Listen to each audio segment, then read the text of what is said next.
Historically, women were told they belonged in the home and did not have the right to an education, to work, or to make decisions about their own bodies.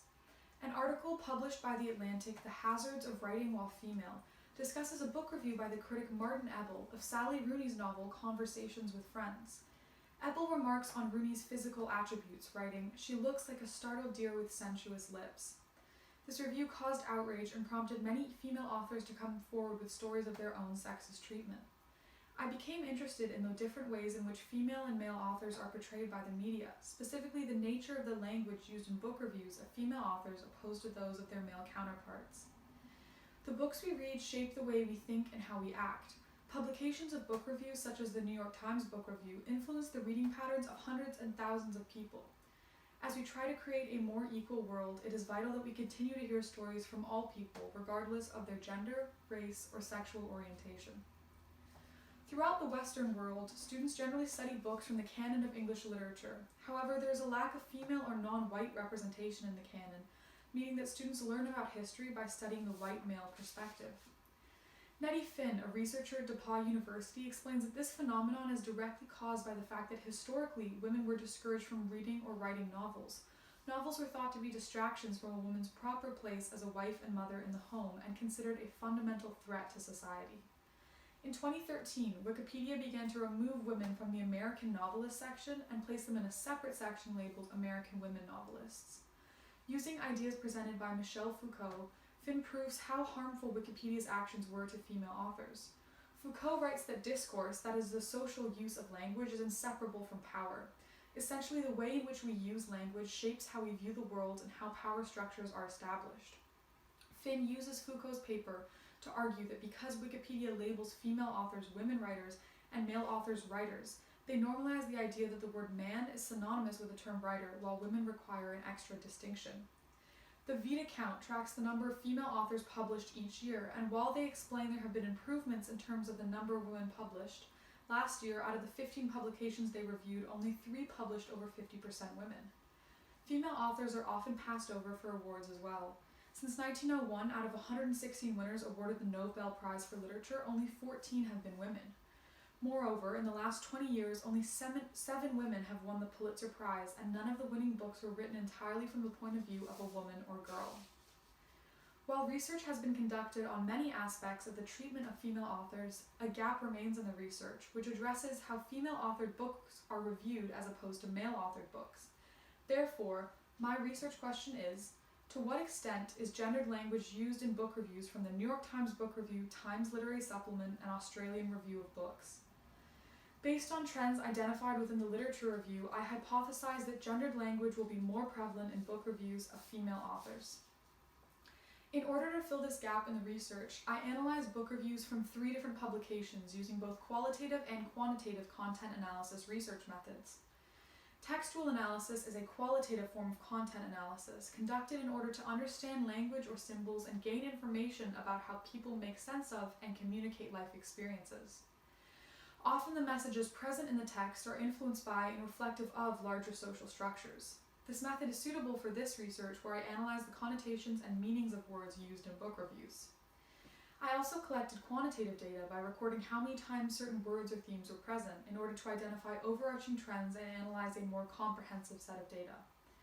My research focuses on the publications the New York Times Book Review, the Times Literary Supplement, and the Australian Book Review, which are 3 large, different style of publications from 3 different continents. I didn't analyze any publications outside of the Western world, as there are cultural biases to contend with which would have affected the data collection and are outside the scope of my research. As the treatment of women is an ever-evolving issue, data was analyzed from the past 3 years. 3 entries from each year were reviews of female authors and the other 3 were reviews of male authors, resulting in 18 entries from each publication, 54 book reviews analyzed in total. Each entry was analyzed using a coding framework based on a combination of the framework presented in La Follette's paper, Eyes on the Stars, and the United Nations Guidelines for Gender-Inclusive Language in English. La Follette is an accomplished academic, and her paper, Eyes on the Stars, was one of the first to address the problematic portrayal of female scientists in the media. Some indicators she used apply to this research, such as women's physical appearance and women's domesticity. However, La Follette's paper is dated, and these 2 indicators alone do not provide a complete framework. When contacted about the key indicators to use in this analysis, the chief of UN Publishing referenced the Guidelines for Gender-Inclusive Language in English, which the UN distributes to their content creators in order to ensure their language remains gender-neutral and unbiased. These guidelines draw attention to the difference between grammatical gender and gender as a social construct, which refers to the behavior that a society deems appropriate for men or women. These guidelines further stress that gender as a social construct does not need to be mentioned unless it is absolutely relevant for communication. The two UN indicators used in the coding framework for this research include the use of gender-based expressions that reinforce gender stereotypes and references to personal life. In order to complete my framework, I added the two categories references to other authors and mention of experience to the framework. Therefore, the final coding framework for my research includes 5 indicators: references to personal life, mention of physical characteristics, reference to other authors and books, mention of experience as an author, and use of gender-based expressions that reinforce gender stereotypes. Across all 3 publications, female authors received more references to their personal lives. 25 reviews of female-authored books mentioned the author's personal life compared to 12 mentions for the male authors. Further broken down across 3 publications, female authors received 15 mentions of their educational background, while men only received 4. Critics are also more detailed when discussing the education of a female author. In a review of Ruby J. Murray's new novel, the critic states, Melbourne-born Ruby J. Murray was educated in Carleton and at several universities including the Sorbonne, and has a background in political studies, freelance journalism for small magazines, and copywriting. The focus remains entirely on her education, whereas in a review of Peter Handke's novel, the author's educational background is mentioned more casually. Peter Handke was still studying law at the University of Graz when his first novel was published in 1966. This pattern of in-depth discussion surrounding female authors' education remains consistent in other book reviews. It appears that book critics feel the need to provide the reader with more background on female authors in order to establish their credibility, whereas male authors are already considered credible. There are 8 references to family for female authors, and only 3 for male authors. The commentary about family was similar in length and detail for both male and female authors, yet the fact that there were more familial references for female authors means that critics more commonly view them in the context of a domestic setting, where their main role is that of a mother or daughter, hampering the ability of female authors to have their writing respected. Finally, there are 5 references to nationality of male authors compared with only 3 for female authors. This result is not statistically significant and speaks to the fact that nationality is not a major component of book reviews. Across all 3 publications, there are 21 more references to female authors' personal life than those of male authors. In her paper about the media portrayal of female scientists, La Follette argues that the physical characteristics of women are frequently referenced. However, this analysis of book reviews reveals few references to the physical characteristics of male and female authors other than their age. Furthermore, across all 3 publications, critics often referenced other authors and books. There were 20 references to other authors and books in book reviews of female authors and 17 references for their male counterparts. The difference of 3 book reviews is not enough to be statistically significant.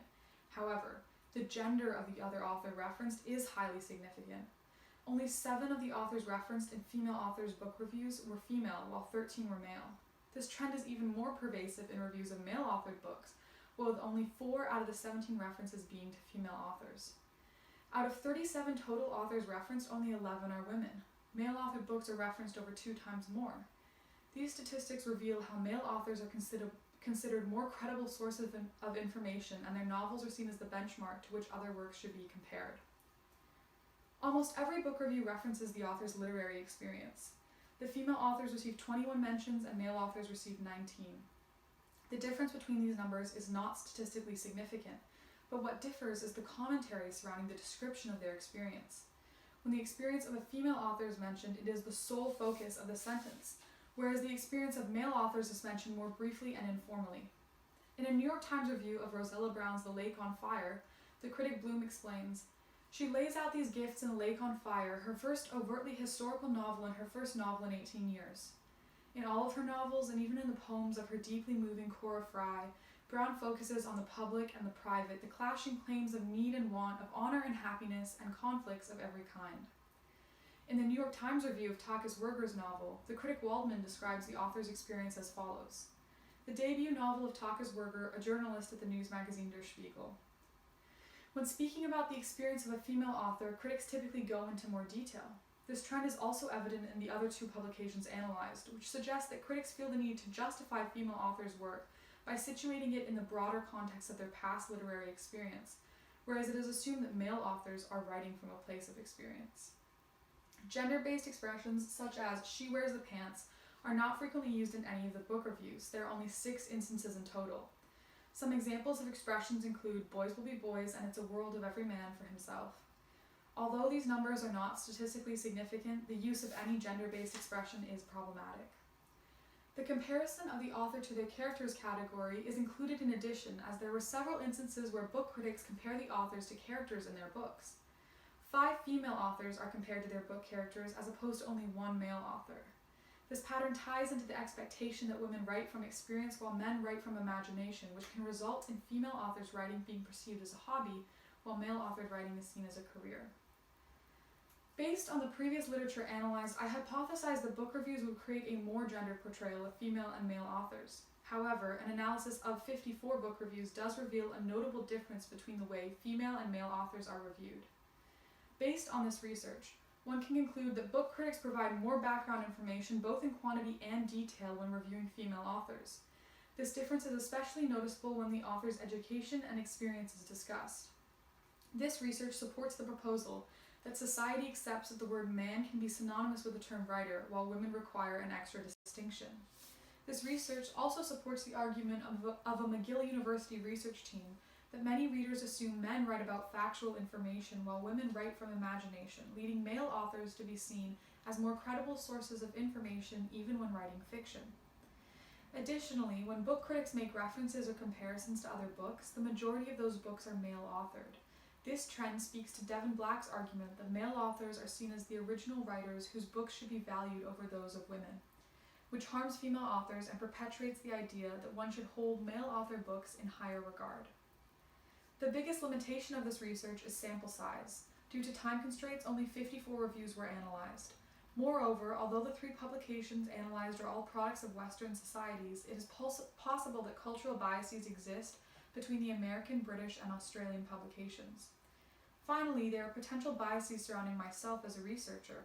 The use of a coding framework limited this bias, but it is impossible to completely eliminate it as I conducted qualitative research, which requires a degree of inference and interpretation. In terms of future research, a wider range of publications and reviews could be examined to obtain more comprehensive results. Further research could also be done on how language use changes depending on the gender of the book critic. In conclusion, an analysis of 3 major literary publications, the New York Times Book Review, the Times Literary Supplement, and the Australian Review of Books, reveals that the language usage and content in reviews of female-authored books differs from those of male-authored books. The gender differences in book reviews are sometimes subtle, but still undermine female authors and their work. They do so by containing more references to female authors' personal lives, other authors and books, their experiences as authors, and by making comparisons between them and their characters. Overall, book critics address female authors in ways they do not address male authors, and in doing so emphasize the gender of the author. Despite the fact that we are moving towards a more gender-equal world, women are still treated differently than men. In the literary world, this phenomenon has caused women to be viewed as less educated, less knowledgeable, and less trustworthy. If book critics continue to review men and women differently, people might read fewer female-authored works or internalize the ideas that female authors are less credible and less important. And if people read fewer female-authored works, we lose the valuable opinions and perspectives women bring to the table. Thank you.